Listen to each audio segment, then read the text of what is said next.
Meu amigo, minha amiga, o presidente Lula se pronunciou sobre essa atitude do governo norte-americano de classificar como entidades terroristas internacionais grupos que atuam criminosamente dentro do nosso país. Como já abordamos em outros encontros, esse tipo de iniciativa é um biombo para poder fazer algum tipo de interferência no nosso território sem nenhum tipo de acordo, sem nenhum tipo de parceria, sem nenhum tipo de cooperação. O presidente Lula, com certeza, falou com os comandantes militares, falou com o ministro da Defesa, falou com as pessoas do Itamaraty, com os quadros que nós temos lá, e falou ali com pessoas que conversam politicamente com o presidente da República. Portanto, o que eu vou mostrar para vocês agora não é fruto de uma pessoa que do nada resolveu dizer alguma coisa. Existe também um cálculo no que acontecerá no Brasil nos próximos meses, e existe também uma perspectiva que a sociedade consiga compreender o que está em jogo. Como eu tenho sempre sublinhado aqui com vocês, né, quanto mais o presidente pudesse se comunicar, mais a gente conseguiria neutralizar uma série de insanidades dessa gente da extrema-direita. E, ao que parece, o presidente vai ter que falar muito porque essa gente não para, né? Então, eu vou colocar aqui para vocês, mas antes de mais nada, é sempre fundamental convidar você que chegou agora ao nosso portal e ainda não nos conhecia, para, em primeiro lugar, você se inscreva aqui conosco e conheça também os nossos outros vídeos. Compartilhe, dê seu joinha, mande seu comentário, que eu sempre leio aqui no nosso portal, e sempre leia os primeiros comentários aqui do nosso portal, tá? No primeiro comentário tem um abaixo-assinado ali, que está recebendo um apoio gigantesco. Eu estou muito feliz, estou muito gratificado, muito emocionado, com tanto carinho, tanta força ali, a pré-candidatura desse que vos fala para estar lá no Congresso no ano que vem, né? Bom, vamos aqui ao presidente da República e, mais uma vez, compartilhe nosso abaixo-assinado, tá? Vamos lá. Para terminar, hoje eu estou muito triste, governador. Estou muito triste, senadores. Hoje é um dia para mim decepcionante. Eu vou virar para vocês. Eu estou muito triste hoje com a notícia de que o secretário dos Estados Unidos da América do Norte, um tal de Marco Rubio, disse que os Estados Unidos, disse que os nossos criminosos aqui são terroristas e que os americanos podem fazer intervenção. Por que eu estou triste? Primeiro porque essa tal de Comando Vermelho, esse tal de PCC, eles são terroristas para as comunidades brasileiras, para a sociedade brasileira, para o povo da periferia desse país. Eles são terroristas, porque eles incomodam as famílias, eles incomodam o bairro, eles incomodam a cidade, eles roubam tudo que tem direito do povo, o direito do povo ver livremente. Então eles são terroristas e nós vamos combater eles aqui dentro. Nós aprovamos uma lei antifacção e aprovamos a lei de combater o crime organizado. E vamos combater. Eles não são terroristas que o Trump quer. O Trump quer um Osama Bin Laden, que não sei das contas, e nós queremos os terroristas brasileiros que estão lá. Porque sabe que as armas importadas que são contrabandeadas para o Brasil vêm dos Estados Unidos. Vem de lá as armas. A Polícia Federal, eu entreguei um documento para o Trump. O Brasil está disposto a trabalhar para combater o crime organizado. E vamos começar pelo seu estado de Delaware, que tem lavagem de dinheiro de brasileiro. Vamos começar por aí. Vamos começar por entregar o Ramage, que está condenado a 16 anos e está escondido lá. Vamos começar entregando o maior contrabandista de combustível desse país, o Cláudio Magno, o Ricardo Magno, que a Polícia Federal e a Receita prenderam 250 milhões de combustível dele contrabandeado. Foi dado ao Petrobras e ele está morando em Miami. Eu entreguei para o Trump o nome dele e a fotografia da casa dele. Quer combater o crime organizado? Me entregue os nossos que estão lá nos Estados Unidos. Nós não aceitamos ser tratado como um moleque. Nós não aceitamos ser tratado como se fosse uma republiqueta. Eu tive 3 horas com o presidente Trump. 3 horas com ele. Entreguei 4 documentos para eles. Um deles era o combate ao crime organizado. O seu Marco Rubio não estava lá. Possivelmente porque ele estivesse preparado para ajudar um filho de um bolsonarista que é candidato à eleição aqui nesse país, que não tem vergonha na cara de trair a nossa pátria, de nos Estados Unidos pedir intervenção americana no Brasil. Não tem traidor Joaquim Silvério do Reis ficaria envergonhado se soubesse que tem um candidato a presidente que vai nos Estados Unidos pedir intervenção americana no Brasil. Se ele fosse pedir intervenção para prender miliciano, eles ficavam presos lá. Essa é a verdade.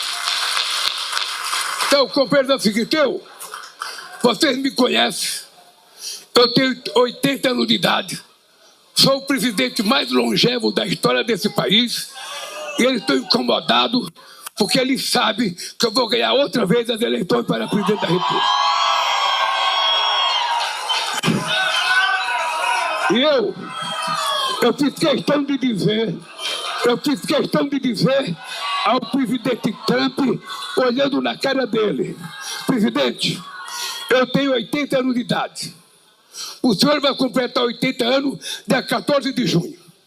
2 homens de 80 anos, 2 presidentes das 2 maiores democracias desse lado do mundo, não podem brincar de fazer política. A gente tem que passar respeito para a humanidade, respeito para a sociedade. Nós temos que valorizar a democracia, nós temos que valorizar o multilateralismo, nós temos que valorizar, sabe, a proteção da integridade territorial das nações. Porque isso aqui não é um país qualquer. Isso aqui é um país muito grande.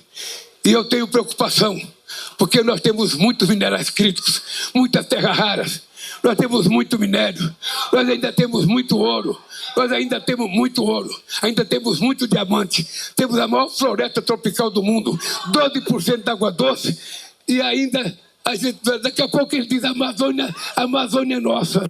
Não. Aqui nesse país tem uma coisa que a gente tem que aprender. Eu trato um país pequeno com o mesmo respeito que eu trato a China, com o mesmo respeito que eu trato a Rússia, com o mesmo respeito que eu trato os Estados Unidos. Eu não falo grosso com a Bolívia e fino com os Estados Unidos. Eu falo educadamente com os dois, porque eu quero respeito. E eu preciso ter respeito para poder respeitá-los. Então, não brinquem. Não brinque com a soberania desse país, não brinque com a nossa democracia, não duvidem das coisas que nós fazemos aqui nesse país. Se quiserem combater o crime organizado, não precisa pedir ajuda para ninguém. Aprove a PEC da segurança pública que está no Senado. Aprove a PEC da segurança pública.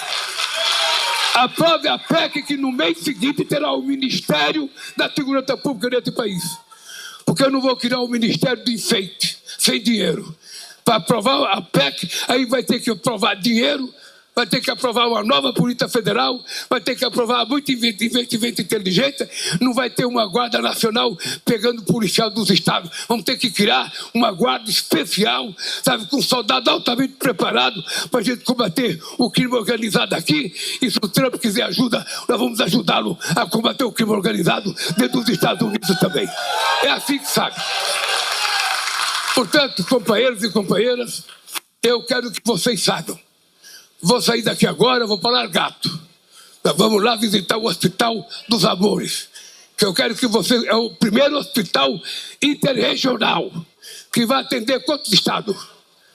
4 estados. É um hospital maravilhoso. Espero que vocês nunca fiquem doentes para ir lá.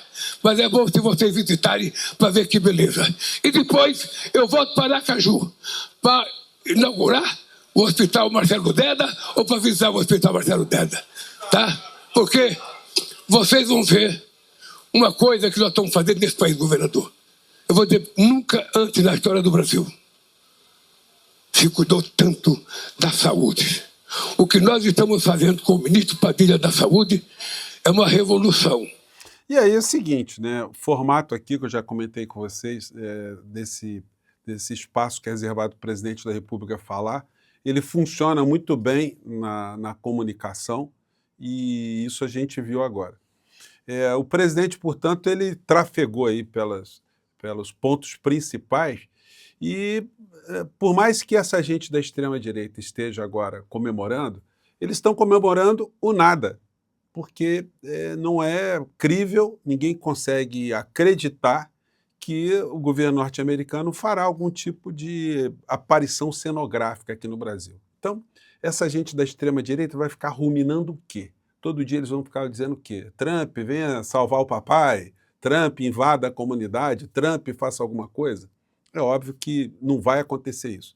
É óbvio também que para os Estados Unidos fazerem alguma ação contra o nosso país, contra o Estado brasileiro, isso sempre vem precedido de uma campanha publicitária, né? Eles começam a ventilar aos poucos, como o Trump tem falado, tem feito durante todo o mandato dele. Ele cria uma coisa estapafúrdia e depois a coisa começa a ganhar mais corpo.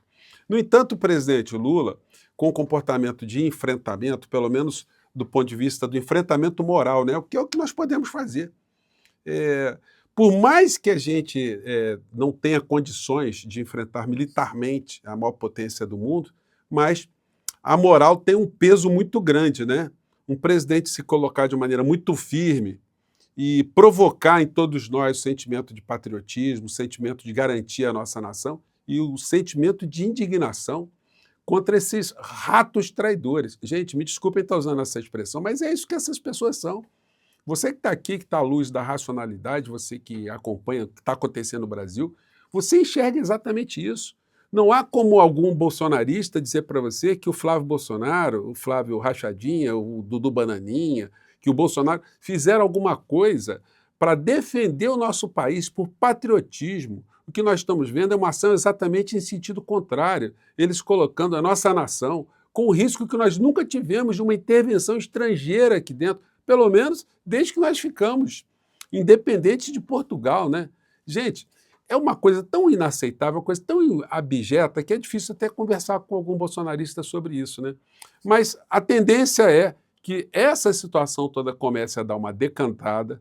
Não acredito que Trump vai fazer nenhum tipo de reparo, vai se pronunciar publicamente sobre o que o presidente Lula está falando, mas ele receberá notícias lá, que isso não agradou o governo brasileiro, que isso criou uma questão interna nossa aqui complicada, e que isso aí, gente, se Flávio Bolsonaro está achando que isso vai evitar dele ser cobrado dos escândalos de corrupção, olha, isso pode ter mexido também com a velocidade lá no Supremo Tribunal Federal em relação ao que está acontecendo com o Orcrim que ele faz parte, a Orcrim do senhor Cláudio Castro. A questão é como é que o senhor André Mendonça vai se comportar a partir dessa agressão externa apontada aqui para o nosso país. Ele vai ficar sentado em cima desses bandidos todos? O senhor Cláudio Castro sem tornozeleira eletrônica, sem nenhuma prisão preventiva, essa Orcrim que está toda liquidada aí, enfim, mas está com o sócio de Flávio Bolsonaro, o sócio político de Flávio Bolsonaro ainda solto, ele tem muita coisa para falar, ele tem muita coisa para revelar. E está na hora, né, do senhor Cláudio Lalau também começar a abrir o bico. O que está me chamando a atenção também, em meio a essa história toda, é o sumiço do senhor Silas Malafaia, que desde semana passada, quando ele disse que se pronunciaria sobre o Flávio Rachadinha, o mar de lama de Flávio Rachadinha, ele está caladinho. Eu queria saber se ele aprova também essa possível intervenção do governo norte-americano nos negócios brasileiros. Logo ele, que tem muitos negócios que trafegam aqui pelo Brasil e trafegam fora do nosso país também. O senhor Silas está favorável a isso, a ter intervenção aqui no nosso território, intervenção na nossa realidade interna? Pois bem, então vamos ver, né, gente? Logo, logo a gente vai ter notícias aí sobre mais situações envolvendo essa Orcrim bolsonarista. E a fala do presidente Lula, muita gente vai falar, mas ele vai ter crítica para um lado, para o outro, o bolsonarismo vai ficar pulando por todos os lados. Mas quem defende o nosso país, de fato, não pode discordar do presidente brasileiro. O presidente brasileiro está defendendo a nossa dignidade, a nossa moral enquanto país, enquanto povo, né? É nisso que eu acredito, é por isso que eu estou aqui. Essa história ainda vai ficar muito complicada para essa gente traidora da nossa pátria, né? Um grande abraço, gente. Até o nosso próximo encontro. Compartilhe o nosso abaixo-assinado, tá legal? Um grande abraço. Tchau.